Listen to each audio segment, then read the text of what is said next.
Hello everyone, welcome to our channel. आज का हमारा जो टॉपिक है वो नई यूनिट से शुरू हो रहा है। इस यूनिट का नाम है प्रमुख सामाजिक प्रक्रियाएं, जिसमें हम समझेंगे कि जो सोशल प्रोसेस होती हैं वो कितने प्रकार की होती हैं, कौन कौन सी होती हैं, इनके बारे में हम पढ़ेंगे। तो सबसे पहले देखिए, ये देख लेते हैं कि सामाजिक प्रक्रिया किसको कहेंगे, प्रोसेस किसको कहा जाएगा। तो सामाजिक प्रक्रिया का मतलब होता है, प्रक्रिया का क्या मतलब हुआ, कोई एक ऐसी चीज़ जो कि कंटिन्यू रहे, ठीक है, लगातार जो चीज़ होती रहे तो वो बन जाती है एक प्रोसेस, एक प्रक्रिया।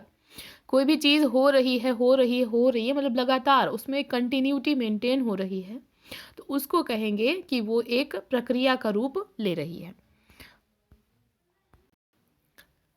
प्रमुख समाजशास्त्रियों के वर्गीकरण के बारे में अगर हम बात करें तो जैसे आपके वॉनवीज और वेकर थे।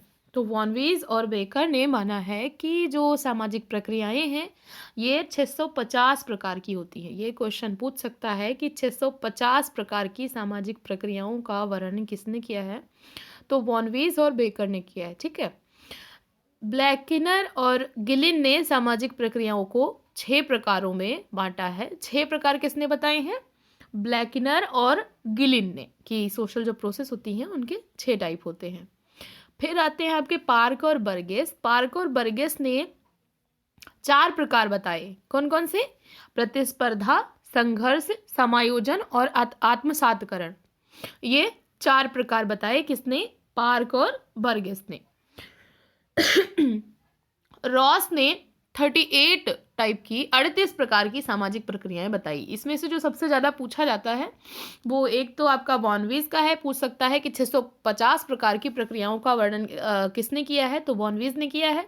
फिर 38 प्रकार की सामाजिक प्रक्रियाओं का वर्णन किसने किया है, तो वो आपके रॉस हैं, इन्होंने 38 प्रकार किया। और फिर ये पार्क बर्गेस का जो इन्होंने 4 प्रकार बताए थे, प्रतिस्पर्धा, संघर्ष, समायोजन और आत्मसातकरण। लेस्ली ने बताई हैं 5 प्रकार की सामाजिक प्रक्रियाएं। एक तो बताया सहयोग, दूसरा बताया प्रतियोगिता, तीसरा बताया संघर्ष, चौथा बताया समायोजन, फिर बताया आत्मसातकरण। तो ये 5 प्रकार किसने बताए हैं? लेस्ली ने बताए हैं, ठीक है। अगर हम बात करें कि मुख्य रूप से कितने प्रकार होते हैं, तो अगर हम मेनली कैटेगराइज्ड करें तो मेनली जो सामाजिक प्रक्रियाएं होती हैं वो 2 प्रकार की होती हैं। उनको हम 2 भागों में बांट सकते हैं। एक होती हैं सहयोगात्मक प्रक्रियाएं और एक होती हैं असहयोगात्मक, या फिर इसको कह सकते हो संघर्षात्मक प्रक्रियाएं, ठीक है। एक होता है जिसमें सहयोग कर रहे हैं लोग आपस में मिलजुल करके समाज को बनाए रखने के लिए, समाज में सहयोग उत्पन्न करने के लिए, सामंजस्य लाने के लिए। तो ऐसी जब कोई चीज़ कंटिन्यूटी होती है तो वो कहलाती हैं सहयोगात्मक प्रक्रियाएं। और जब आपस में विवाद होता है, आपस में संघर्ष होता है, आपस में प्रतिस्पर्धा होती है, तो उस तरीके की जब कोई चीज़ कंटिन्यू होती है तो उसको कहते हैं असहयोगात्मक या संघर्षात्मक प्रक्रियाएं। सहयोगात्मक में कौन कौन सी आएंगी? तो सहयोगात्मक में अगर हम देखें तो जैसे मैकएवरन पेज ने बताया था, तो मैकएवरन पेज ने बताया कि सहयोग जो होता है या जो सहयोगात्मक प्रक्रियाएं कि लोग कितने प्रकार से मिलजुल करके कार्य करते हैं, तो वो 2 तरीके का हो सकता है। एक होता है प्रत्यक्ष सहयोग, एक होता है अप्रत्यक्ष सहयोग, ठीक है। प्रत्यक्ष मतलब हम सामने से जानबूझ करके हम जानते हैं कि हम सहयोग कर रहे हैं, तो वो होता है प्रत्यक्ष सहयोग। किसी को आप हेल्प करने जा रहे हो उसके किसी काम में, तो जानबूझ करके आप कर रहे हो, सामने से उसको भी पता है, आपको भी पता है, प्रत्यक्ष रूप से आप लोगों ने मिलजुल करके कोई फर्म स्थापित कर ली, मिलजुल करके कोई कार्य कर लिया, तो प्रत्यक्ष रूप से। अप्रत्यक्ष सहयोग कहाँ पे होगा? जहाँ पे आपने जानबूझ करके उसका सहयोग नहीं किया, लेकिन आपके किसी कार्य से किसी व्यक्ति का, किसी समूह का या फिर समाज में किसी भी तरीके से वो योगदान दे रहा है। तो एक होता है प्रत्यक्ष, एक होता है अप्रत्यक्ष। और ये किसने बताया? मैकआइवर ने, ठीक। ग्रीन ने बताया कि जो सहयोग होता है ये 3 प्रकार का होता है। कितने प्रकार का होता है? 3 प्रकार का होता है। एक होता है प्राथमिक सहयोग, एक होता है द्वितीयक सहयोग, एक होता है तृतीयक सहयोग। प्राथमिक सहयोग मतलब जो बिल्कुल प्राइमरी लेवल पे हम बिल्कुल अपने एक कह सकते हो कि हमारे जो निकट संबंधी होते हैं उनसे हम एक तरीके से प्राथमिक सहयोग करते हैं, फिर थोड़ा सा दूरी के, फिर थोड़ा सा दूरी के। तो प्राथमिक, द्वितीयक, तृतीयक, इन 3 प्रकार के सहयोगों की बात किसने की है? ग्रीन ने करी है। प्रत्यक्ष और अप्रत्यक्ष सहयोग की बात किसने की है? मैकाइवर ने की है। यहीं पर एक परिभाषा आती है जो कि बहुत ही महत्वपूर्ण है, प्रोफेसर ग्रीन की। इन्होंने कहा है कि सहयोग शांतिपूर्ण संघर्ष है। क्या है? सहयोग जो होता है इसमें भी एक तरीके का संघर्ष छिपा होता है, लेकिन बस उसमें शांति बनी रहती है, समाज में विघटन नहीं उत्पन्न होता, इसलिए वो चीज़ पता नहीं चल पाती। मतलब आप किसी को हेल्प कर रहे हो तो वहाँ भी आप अपने हितों को प्रायोरिटी दे रहे हो, आप अपने हितों के बारे में सोच रहे हो, वो अपने हितों के बारे में सोच रहा है। तो एक तरीके का शांतिपूर्ण तरीके से किया गया संघर्ष ही है, बट अब उसमें विघटनकारी चीज़ें नहीं होती हैं, तो इसलिए ये सहयोग कहा जाता है। तो ये चीज़ प्रोफेसर ग्रीन ने कही। कोजर ने माना है कि जो संघर्ष होता है ये समाज के लिए प्रकार्यात्मक है। प्रकार्यात्मक किस तरीके से है? क्योंकि अगर आपके मन में किसी के लिए कोई चीज़ है तो वो चीज़ शायद ज़्यादा घातक साबित हो। अगर संघर्ष के माध्यम से वो चीज़ बाहर आ गई तो संभव है कि आपके जो मन का मैल है वो निकल जाए। तो फिर इस तरीके से कह सकते हैं कि संघर्ष जो है ये समाज के लिए प्रकार्यात्मक है, क्योंकि उससे जो एक होता है ना मन की जो चीज़ें, तो इंसान के अंदर की जो भी होती हैं वो निकल जाता है। तो उसके बाद फिर वो एक तरीके से समाज में प्रकार्य का कार्य करता है। इन्होंने 2 प्रकार के संघर्ष की बात करी है। एक बताया है अयथार्थवादी, एक बताया है यथार्थवादी। ये मैंने पहले पढ़ाया था।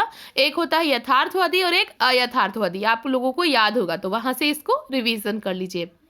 इन्होंने बताया कि संघर्ष का परिणाम होता है, एक होता है संगठनात्मक और एक होता है विघटनात्मक।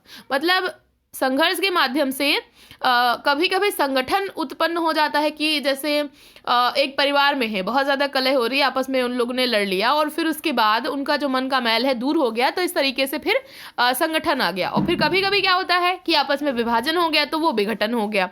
तो संघर्ष का परिणाम संगठनात्मक भी हो सकता है, विघटनात्मक भी हो सकता है।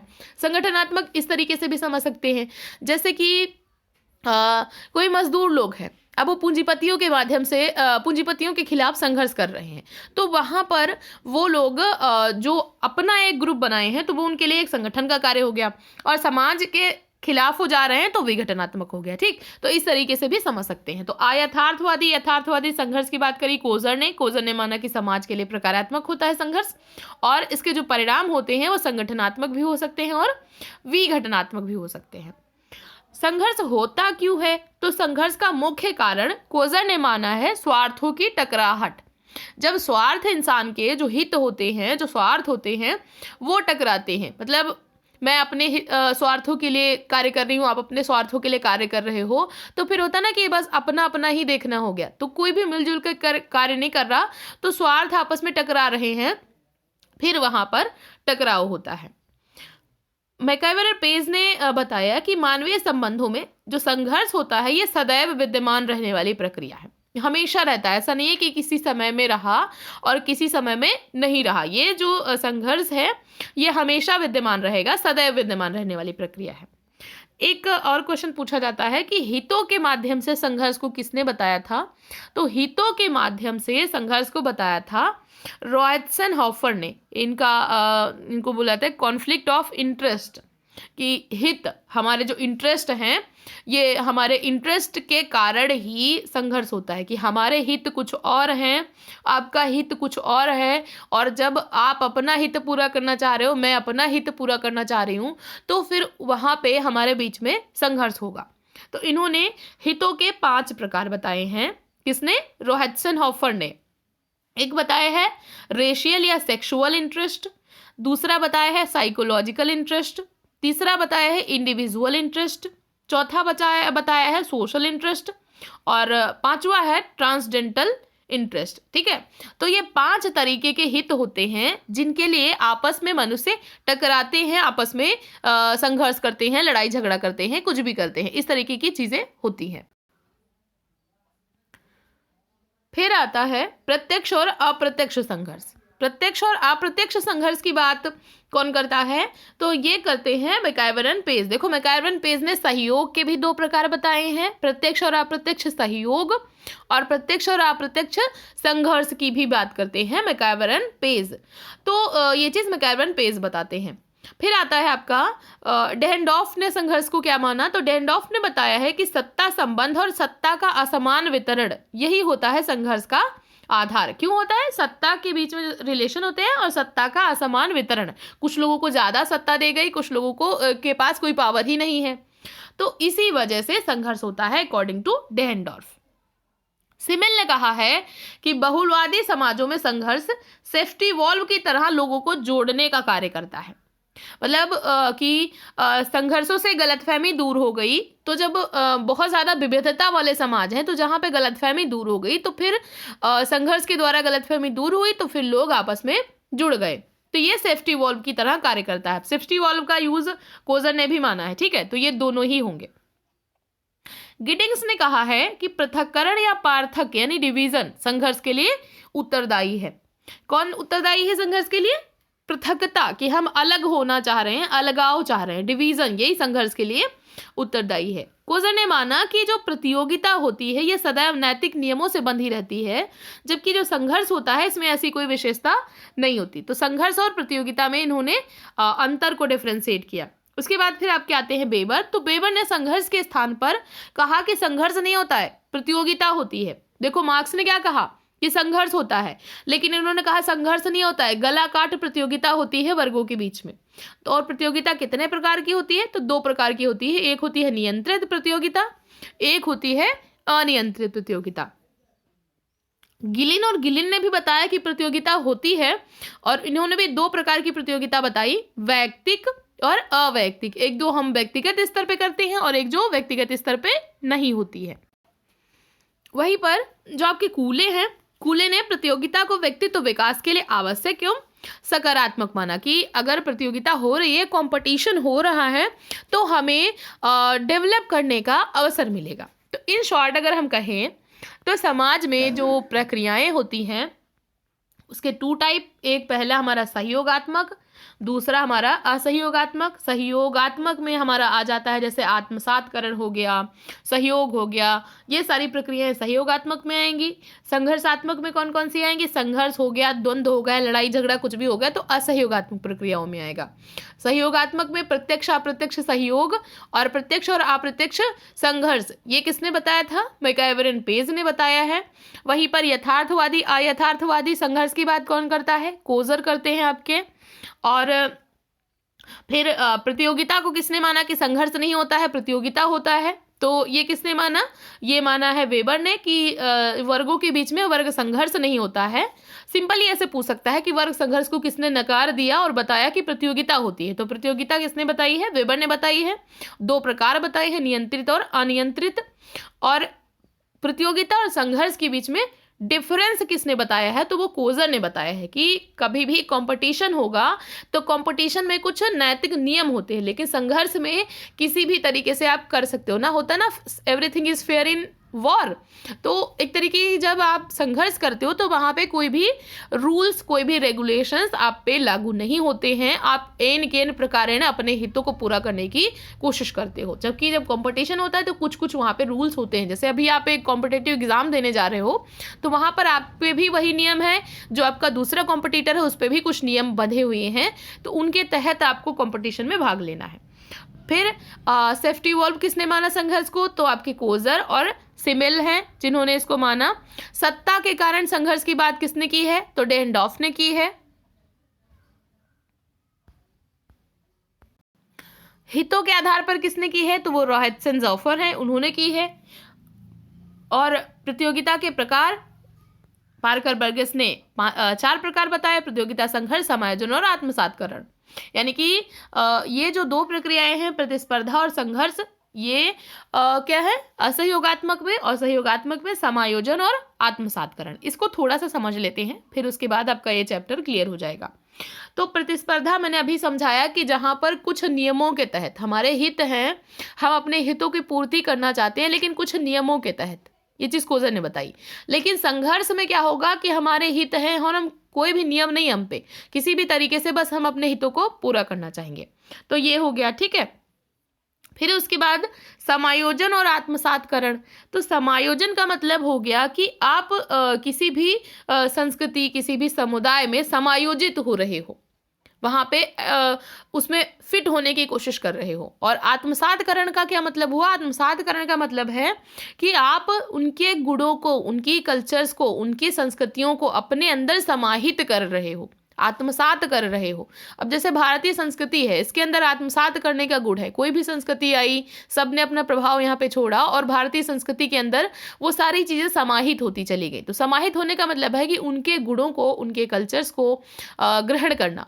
क्या होता है कि जैसे कोई बहुलवादी समाज है, तो वहाँ पर जो एक होता है ना, जिसकी कल्चर का बाहुल्य ज़्यादा होता है, तो उसके गुणों को कोई कम, जो बोल सकते हो अल्पसंख्यक या कोई भी लोग, तो वो लोग अपने अंदर आत्मसात करना शुरू कर देते हैं, या फिर उनके कल्चर को ये बहुलवादी लोग आत्मसात करना शुरू कर देते हैं। सिंपली किसी के कल्चर को, किसी के जो उसके क्वालिटीज़ है उसको अपने अंदर ग्रहण करना, वो हो गया आत्मसातकरण। समायोजन का मतलब हो गया कि हम वहाँ पे फिट होने की कोशिश कर रहे हैं, उस समाज में उसके अनुसार बनने की कोशिश कर रहे हैं। ठीक है, तो ये प्रक्रियाएं होती हैं। या फिर समायोजन का एक दूसरा मीनिंग ये हो सकता है कि आप कि वहाँ पे नहीं, उसके एवज में समथिंग कुछ, तो ये भी एक समायोजन का अर्थ हो सकता है। ठीक है, तो ये 4 मुख्यतः प्रोसेस और 650 प्रकार किसने बताए हैं? वॉन वीज ने बताए हैं। आर्थिक सामाजिक प्रक्रियाएं किसने बताई हैं? रॉस ने बताई हैं। तो ये, और लेस्ली ने भी ये 5 बताए हैं, लेकिन इन्होंने सहयोग को जोड़ दिया है। ये मतलब 4 यही और एक इन्होंने सहयोग को जोड़ दिया। तो ये था आज का चैप्टर। ऐसे ही अच्छे से पढ़ते रहिए, अपने गोल की तरफ आगे बढ़ते रहिए।